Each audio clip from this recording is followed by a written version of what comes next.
سلامتی ہے ان آنکھوں پہ جو ہدایت پہ نظریں جمائے بیٹھی ہیں، سلامتی ان کانوں پہ جو ذکر خیر کے منتظر رہتے ہیں، سلامتی ان قدموں پہ جو ہدایت کی راہ پہ گامزن ہیں۔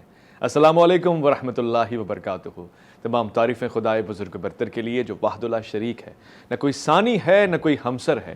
درود لا محدود محبوب رب الودود، راحت العاشقین مراد المشتاقین حضرت محمد مصطفیٰ، آپ کی آل پاک، آپ کے جانثار انصار اور اصحاب پر۔ اذان من آپ دیکھ رہے ہیں الف لام میم، میں آپ کا میزبان محمد اویس ربانی تہہ دل سے آپ کو کہتا ہوں خوش آمدید۔ یہ مہینہ بڑا مبارک ہے، ہر ساتھ اس کی عزیز ہے۔ رسالت مآب صلی اللہ علیہ وآلہ وسلم کے مہینے کے بعد، یعنی آپ کی ولادت باسعادت کے بعد، ایک دوسری خوش قسمتی، خوش نصیبی، خوش بختی ہمیں عطا ہوئی ہے، اور وہ اس دور کے لیے بڑی مفید ثابت ہوئی ہے، چاہے وہ کتابی یا پھر کوئی عملی کاوش ہو، روحانی بیداری ہو۔ میں اس سے زیادہ بڑھ کے کیا کہوں کہ خود پاکستان، برصغیر پاک و ہند کے بڑے بڑے شعراء کرام، صوفی، علماء، بزرگ اور ولی خدا آپ کے مرید ہیں۔ ہم کس کی بات کر رہے ہیں؟ ہم اس کی بات کر رہے ہیں جس کو آج یاد کیا جا رہا ہے 11ویں کے روپ میں، ایسی شخصیت کہ جنہوں نے اپنے جلال سے، اپنی کرامت سے، اپنے معجزات سے، اپنے افکار سے، اپنے خیال سے، اپنے اخلاق سے لوگوں کو اپنا گرویدہ کر دیا، مداح کر دیا پوری دنیا کو، اور بہت سارے آپ کے چاہنے والے پورے پاکستان میں، پورے ہندوستان میں، بلکہ اس سے بھی ظاہر، اس سے بھی باہر امارات میں، اور وہاں ہیں جہاں آپ گمان نہیں کر سکتے، کیونکہ میں تو بندوں کا فگر رکھ سکتا ہوں، اس کے علاوہ مجھے نہیں معلوم جو نہیں دکھتے وہ کتنا چاہتے ہوں گے آپ کو۔ اتنا مجھے ضرور پتا ہے کہ رب آپ سے بہت پیار کرتا ہے۔ میں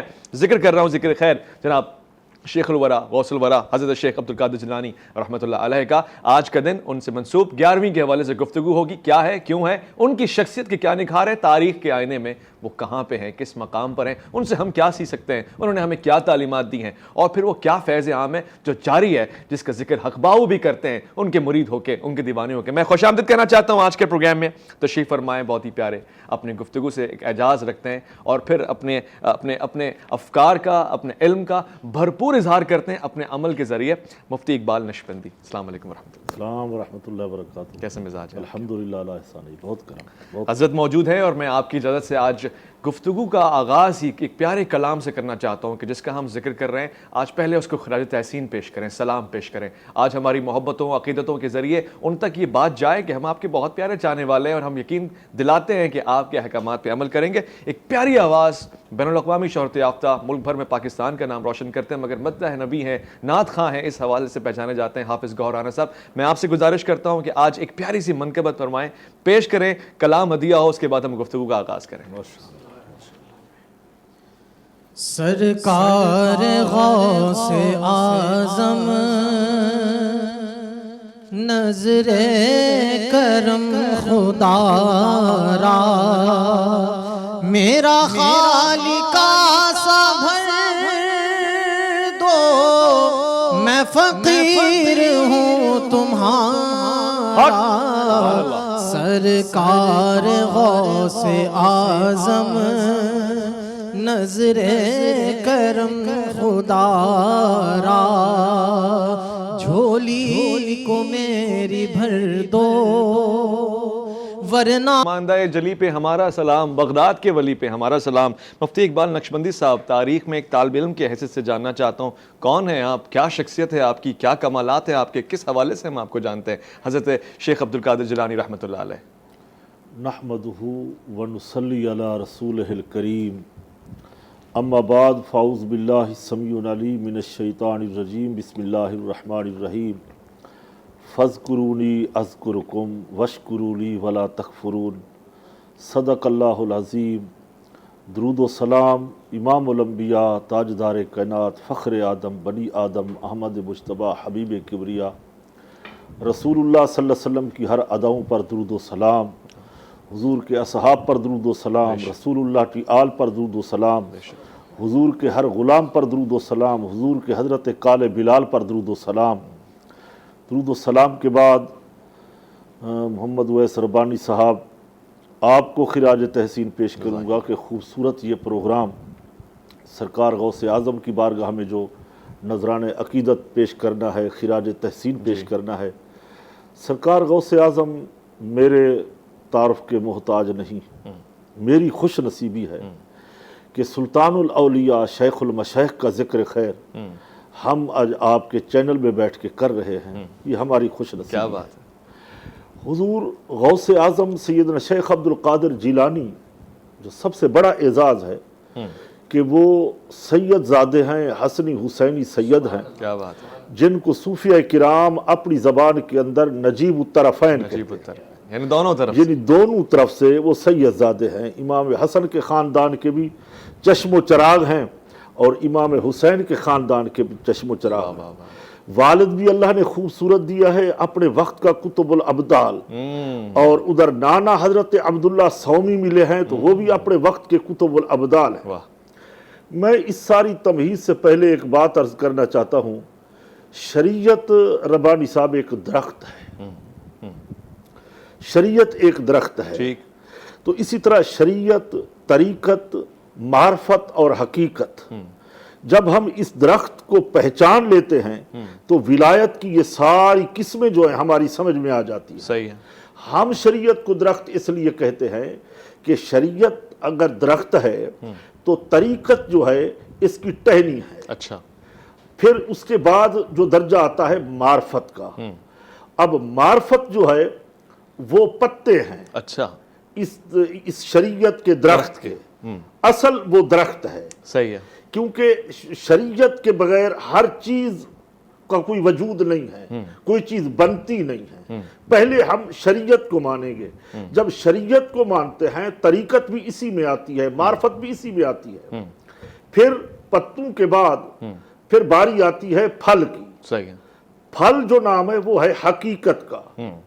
اسی لیے نبی کریم علیہ السلام کی ایک حدیث ہے جو صاحب بہقی نے فرمائی، وہ فرماتے ہیں کہ جو بندہ عارف بننا چاہتا ہے، معرفت حاصل کرنا چاہتا ہے، وہ شریعت کی پاسداری کرے، اچھا، شریعت کی پاسداری کرے تو طریقت اس کے پاس آ جائے گی، معرفت بھی آ جائے گی، پھر حقیقت بھی آ جائے گی۔ جب حقیقت عیاں ہوگی تو پھر وہ منزل طے ہو جائے گی سلوک کی، جس کو فنافی شیخ کہتے ہیں۔ اور آپ اپنی تمہید کے اندر ایک خوبصورت جملہ کہے گئے ہیں، میں اس کا ترجمہ کچھ یوں کروں گا کہ حضور شہنشاہ بغداد شیخ عبد القادر جیلانی الحسنی والحسینی یہ شیخ الانس بھی ہے، شیخ الجن بھی ہے، واہ واہ واہ، سبحان یہ اللہ، جنوں کے بھی شیخ ہے۔ کیا بات ہے، پھر آج علماء نے جو لکھا ہے، یہ صاحب تفسیر روح البیان نے، وہ فرماتے ہیں کہ حضور غوث اعظم شیخ الملائکہ بھی ہے، اللہ اکبر، وہ تو فرشتوں کے بھی غوث ہیں، اللہ وہ اکبر۔ تو یعنی فرشتوں کے بھی اچھا، پیر میں ہیں۔ یہ سوال بھی پوچھنا چاہتا ہوں، یہاں پہ بات اس معراج پہ ہو رہی ہے، اس مقام پہ ہو رہی ہے کہ عام آدمی شاید سمجھنے سے قاصر، اور حضرت نے فرما دیا کہ طریقت جو ہے وہ ایک درخت ہے، اور اس کے بعد ٹہنیاں، شریعت جو ہے وہ ایک درخت ہے اور اس کی ٹہنیاں جو ہے وہ طریقت ہے، اور پھر معرفت، حقیقت اس کے پتے ہیں۔ البتہ شریعت تو رسالت مآب صلی اللہ علیہ وسلم نے عطا فرمائی ہے، طریقت کہاں سے عطا ہوئی ہے اور پھر معرفت کہاں سے عطا ہوئی ہے؟ سوال میرا ہوگا، ایک مختصر توقفہ لے رہا ہوں، لوٹ کر آؤں گا الف لام میم میں، آپ کا انتظار ہے۔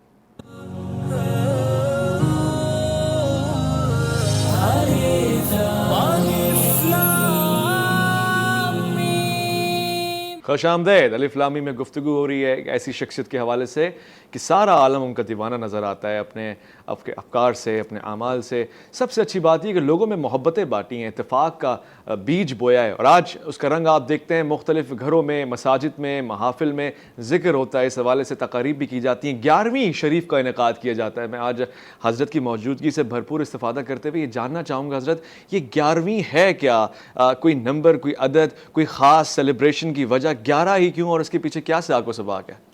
اصل یہ جو 11ویں ہے، یہ حضور غوث اعظم رضی اللہ تعالیٰ عنہ ہر مہینے کی اس ڈیٹ کو 11 کو سرکار دو عالم صلی اللہ تعالیٰ علیہ وسلم کی بارگاہ میں ہدیہ پیش کرتے تھے۔ اچھا، لنگر بنا کے اپنے مدرسے کے جو اسٹوڈنٹ تھے، طلباء کرام تھے، جو مریدین تھے، وہ مریدین بھی اسٹوڈنٹ ہوتے ہیں، جو سلوک سیکھتے ہیں، اللہ اللہ کر سیکھتے ہیں، فنافی شیخ حاصل کرتے ہیں، فنافی رسول بنتے ہیں، فنافی اللہ کے مقام پر پہنچتے ہیں، وہ بھی اسٹوڈنٹ ہوتے ہیں۔